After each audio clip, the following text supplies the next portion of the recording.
A new era of international cooperation could be on the cards in Syria. Amid reports, China will now be offering military assistance to the Assad government. Meantime, Iran gives Russia use of one of its air bases to launch anti-ISIL bombing missions.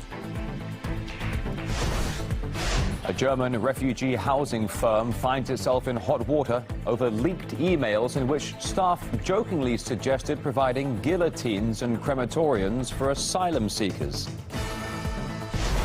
And a new chapter in the Hillary Clinton email scandal. A Senate committee calls for perjury charges against the Democratic presidential candidate, ultimately accusing her of lying under oath. And RT speaks to an Algerian businessman who has offered to pay all burkini fines in France after more cities there ban the all-body Islamic swimsuit.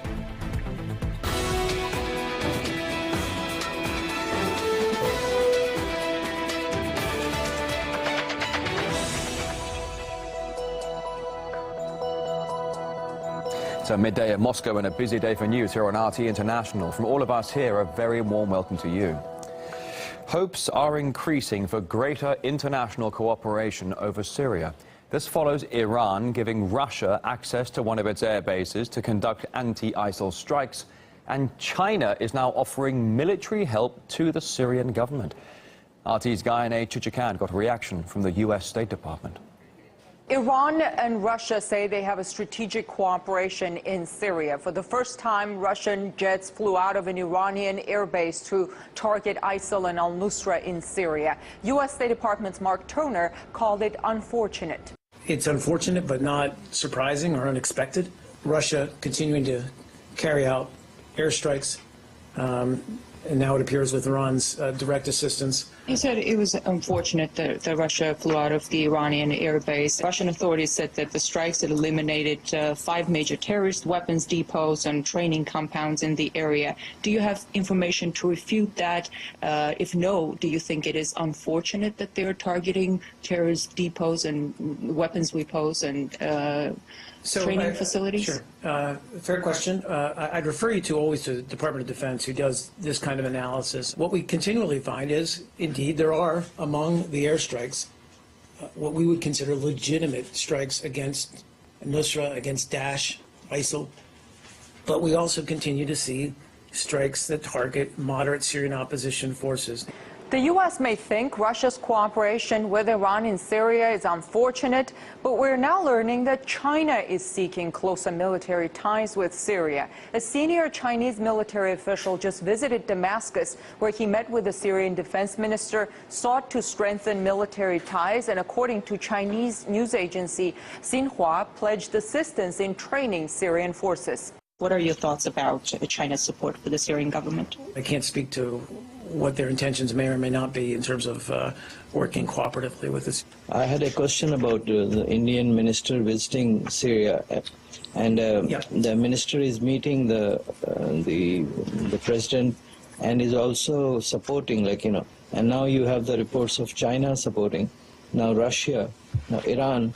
So there is a coalition that is supporting the Syrian regime. So do we still stand on that point that Assad has to go? Look, I mean, I don't want to give any kind of credence to your question saying that there's some kind of pro-Assad coalition forming. They may not be pro-Assad, but to go after terrorists in Syria, Russia, Iran, and China support the Syrian army, while the U.S.-led coalition supports the rebels. The problem is those rebels sometimes join forces with terrorists, and it becomes difficult to distinguish them from terrorists. Well, some Western media outlets question whether the Russian-Iranian partnership violates UN rules, as Iran is under tight controls over its nuclear program. Under a UN resolution, all transfers of aircraft to the country should be approved by the UN. That concern was raised at the latest U.S. State Department briefing. Do you view this as a violation of the UN Security Council resolution? I think it said, provided that it was permissible if the Security Council gave specific permission on a case-by-case basis. I'm guessing that didn't happen in this case. Correct me if I'm wrong. I don't believe it did happen, and we're looking into it. Is the short answer to your question. If these reports are true, it could very well be a violation of UN Security Council Resolution 2231. Moscow was quick to respond, saying that the UN resolution does not cover Russia's cooperation with Iran.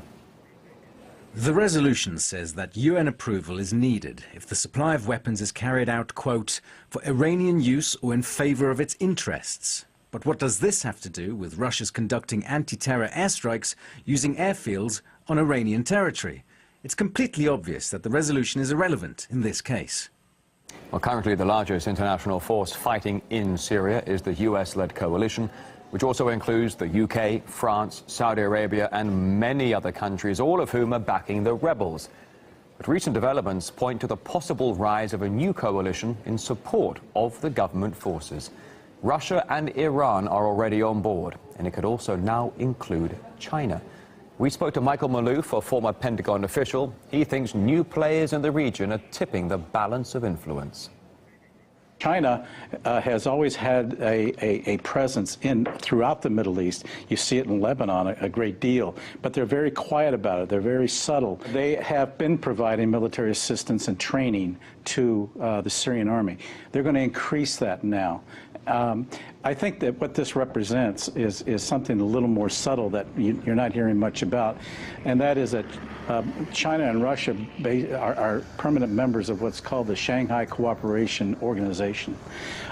Iran wants to become a member, and the SCO has really become, while it was economic in nature originally, it has become more of a counterterrorism. All these countries are pivoting more eastward, and that appears to be where they're heading, and to assert that influence in the Middle East. It has basically filled the vacuum left by the political void of the United States' lessening influence.